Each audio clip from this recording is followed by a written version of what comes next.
for their next attack. So one of the interesting things about this is it's all about fervor.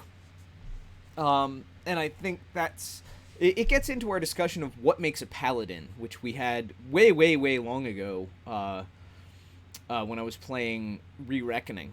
We brought up Magic Knights and Paladins in particular. We were discussing, is what makes a paladin their goodness or their lawfulness? Is it their innate discipline, or is it that they are good? And I think it gets into a question of alignment. And I'm realizing it's both. You need both. You need some sort of, like, it's like steel, right? You can't have steel without iron and carbon, and sometimes other elements, right? And it's the same kind of thing. It's like each contributes to the other in a way. And without both, you can't have a paladin, right? But lawful doesn't necessarily mean... It goes into my difference, like why I actually have three... I'm working on a three-point alignment system. A three-axis alignment system. Delegated martial authority from a divine being. That would be a cleric.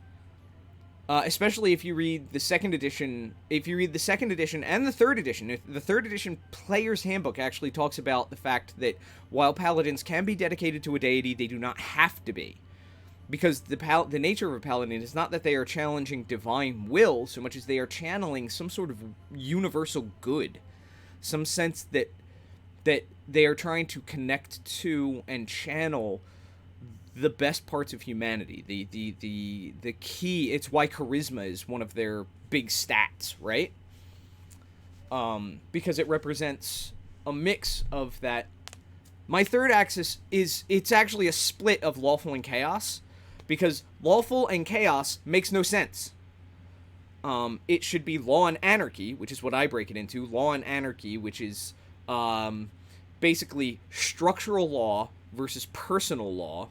You know, that ultimately it's a matter of an axis between fascism and anarchy. Like, do you believe in ultimate structure, or do you believe in personal action?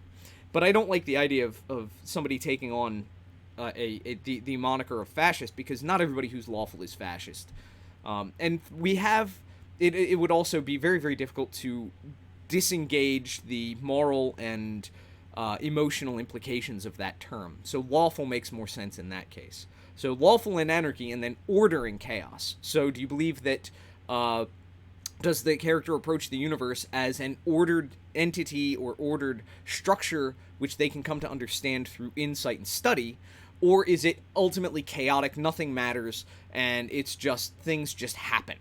That there's no mechanism. It's not a mechanical universe. It's there is no mechanism to understand. There's no objective truth by which the world is structured.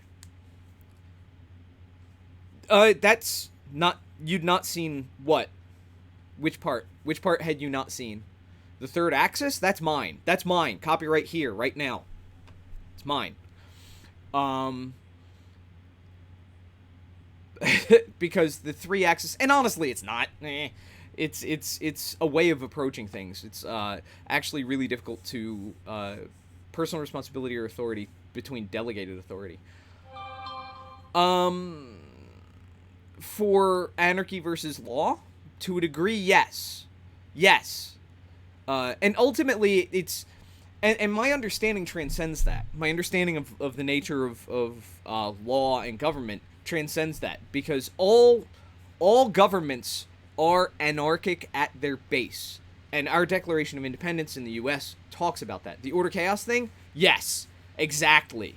Because it breaks apart their political philosophy from their, ontological philosophy. And then you have their moral philosophy. So you have three aspects that you can have them approach things. And even if they believe that it's the difference between an absurdist and a nihilist, and really absurdism, if I recall correctly, is a type of nihilism. No.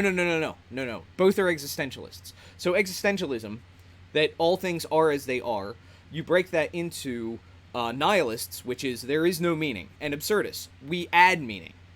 that the world is absurd and we can add meaning by yes, you can be a chaotic lawful good. Yes. Hey, Case, you may be interested in this conversation. We're talking about alignment, and I'm proposing a 3-axis alignment system where you break lawful and chaotic into order and chaos and lawful anarchic, so that you have an ontological philosophy of order and chaos. Is the world mechanical and structured and can become you can approach it from a place of understanding and study, or chaos, it's just all whatever it is. You can't actually understand it, and there's no reason to approach it. And then political philosophy, which is law versus anarchy. Like, do we need external law, or is external law simply a mechanism by which we protect others, and ultimately we are all self-ruled, we're self-governing? And then the moral philosophy of good and evil. Like, in this case, good and evil, it's... And again, alignment, I think, ultimately needs to be talked about in any given game organization. When you're getting together with your friends, you need to sit down and talk about alignment before you start playing. Everyone needs to agree, because in terms of the system, and especially if you're playing an earlier edition where alignment is really, really strict, and you're playing an aligned character, where how you like original D&D and original AD&D 2nd edition, your reaction, like how people react to you, is really dependent on your alignment. And so really digging in on that and understanding how everybody interprets it beforehand is just good practice. Like, because systemically, objectively, you need to be able to apply a standard metric to what you expect good and evil to be in that. And then law and chaos, order and anarchic, neutral. Yeah, exactly. And neutral is, you can't, true neutral is almost not possible in this system. Because you have to you have an opinion on something. It would end up being something they did in 4th edition that I feel they really did right. And I need to get back to the game, so last point. Something that they did in 4th edition that I think they did right is separating out neutrality from being unaligned. Unaligned is, I don't really think about these things.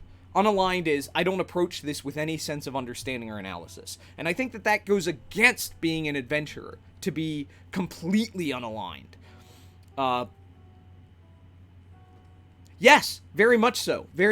Apathy would be a form of neutrality. But I think that's one of those things of you know, good and evil are their own flavors.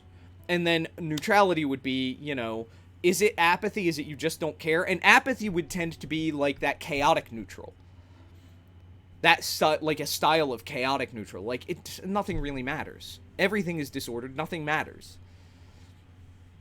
You know, that style of philosophy. And again, it's allowing people to add in what they think. But good and evil, it's like, good are people who seek to increase to decrease the, as I've said before, the secular idea, boiling all moral philosophy down to 2 secular points. Yeah. Well, no, I mean neutrality, like true neutral. Like, yeah, absolutely, you can be neutral on one or more of those axes, but, hey, Legend, but I think,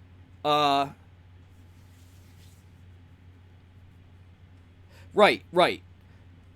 And apathy could be the center of all of it, that you just don't care about any of it. It's a form of neutrality.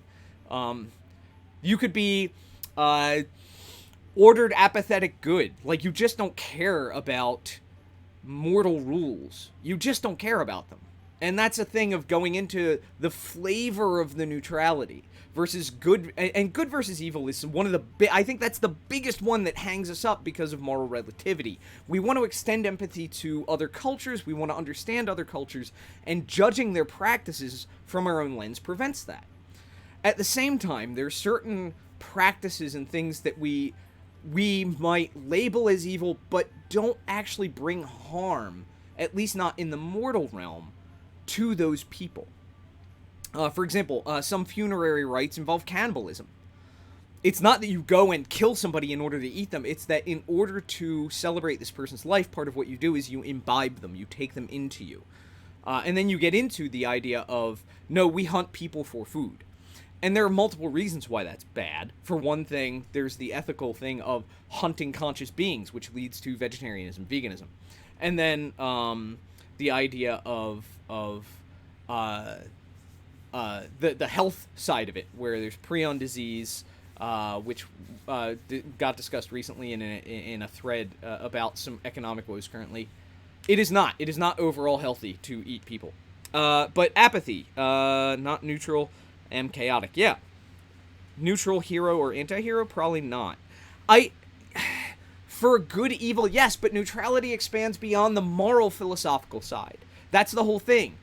Is I don't think having a true neutral with the 3-axis system makes any sense. They're going to have an opinion one way or the other on one of those axes.